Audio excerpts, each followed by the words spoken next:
Hey everybody, welcome back. We're here for week 2. We're going to talk about week 1 and some predictions and some surprises from week 1. Rock, how'd you like week 1? Oh my! Well, there were a few surprises. There was Minnesota only passing 10 times, shutting down the top offense, one of the top offenses. Matty, we traded to, build our offensive line. Minnesota kind of kicked their butt, even though Matty Rice passed for 300 yards. What was your surprise? My surprise was, like everybody else, was the Browns getting embarrassed at home. They were talking about the Super Bowl, and they can't even get past the Titans. So the Titans defense showed up. There was penalties, giving the game away. Baker didn't have his best game, but I think he can bounce back. Too late in the game when they were forcing stuff they didn't have to. All right. So I think that was a surprise. Another surprise was Patriots steamrolling the Steelers. I knew Patriots probably had the game, but 33-3 was... Nobody knew what Pittsburgh was going to come out with. Without the killer bees, of course, they've been gone for a while. But New England did it. They were at home, right? My next surprise was Cincinnati passing for 427 yards at Seattle. Big day. I mean, holy cow. And AJ, who? What's his name? Green. What's your next surprise? My surprises. I don't really have too many surprises. I certainly do. Arizona's 18-point comeback in the fourth quarter. They say Murray's figured it out. Now he goes. Now he goes on the road. We'll see what happens. All right. My next surprise is Washington passes for 380 yards on the road versus that Philly defense, which was supposed to be so good. Well, we'll see this week when they play the Cowboys. What were your other surprises, Matt? All right. Well, then I'll give you some of mine. Okay. How bad is Miami? Baltimore kills them. How bad are they? Well, we'll see how Baltimore plays at home this week. They're a 13.5-point dog. This is going to be. I'm picking them to cover, but we'll worry about our picks later. This new guy for Jacksonville, Foles goes down. What was his name? Minshew. And how did he do? Minshew did really well. He actually passed for 22 completions on 25 attempts, 2 touchdowns, and one of those incompletions was actually an interception. So I think he had some really good numbers. Well, the funny thing is that Washington State in the Pac-10, never a big powerhouse. He was 12-2 there, and he was Offensive Player of the Year in the Pac-10. Saban offered him to be third string, and he could grow into be an offensive coordinator. And look what's happened now. That's another we'll see. What do you think about the Raiders with Chucky? Raiders at home look good on Monday night. I definitely think that Chucky getting in there and high-fiving the fans was what I like to see from a coach.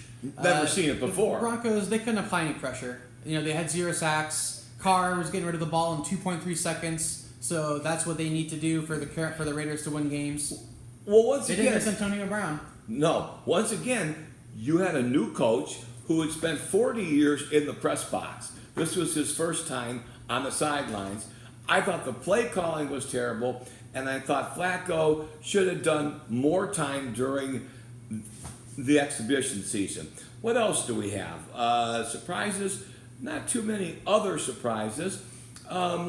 Shall we move on to... How about things we got right? I like Dallas. Dallas looked really good. They sure did. Week 1, they kept it simple. Moore gave Dak a great game plan. They aired it out. They had a mismatch against the safeties, and they had 4 guys with 4 touchdowns. They moved the ball around really well, and Zeke only got 53 yards. Expect him to have a big game this week. I think it's definitely his coming out party. Okay, number one, being an old Bear fan and watching the Cowboys for years, run on first down, run on second down, throw on third and fourth, third and sixth. I've never seen anybody pass more on first down. I love Kellen Moore out of Boise State, and I think that Washington's going to game plan for Zeke, right? And I think, keep in mind, Adrian Peterson's playing this week for Washington. Okay. They didn't even suit him up last week. Yeah. So you got to figure he's got something to prove. And with Case Keenum throwing for 380 yards, if I was to say, and I'm jumping a little ahead of ourselves, but I would say this could be an upset special. I don't think so, but it could be. What else are you thinking about last week and what might happen this week? Well, I want to say one more thing about the Cowboys. If the Redskins game plan for Zeke, then they have Cooper, they have Cobb, they have Witten, they have Gallup. They have a lot of tools. So you can't stop everybody for the Cowboys. This is the first time they've had more than one or two viable tools in a season that I think they will be able to find a way to put the Redskins in the grave. Well, people were really worried about will Cobb be able to replace Beasley? Well, on that 3rd and 7 play where he's going to be tackled after 3 yards and he stiff arms the guy and knocks him down, I'm going, I don't think Beasley could do that. I like Cobb. I like him on the Packers. And Beasley, the Cowboys let Beasley go for a reason. And he didn't do anything big on the Bills last week. So I think Beasley was a flash in the pan with the Cowboys. Let's talk about Buffalo beating the Jets on the road. I mean, holy cow. The Jets had Le'Veon Bell, and they were all excited, and then the crowd was loud, and so now the Jets are hosting Cleveland. They're both 0-1. Mm-hmm. We'll talk about that game, but they all, both teams need a win. It's too early to say must win, but 0-2 teams. If you look at the stats, I think 0-2 teams is like have about an 18% chance of making the playoffs. Yeah.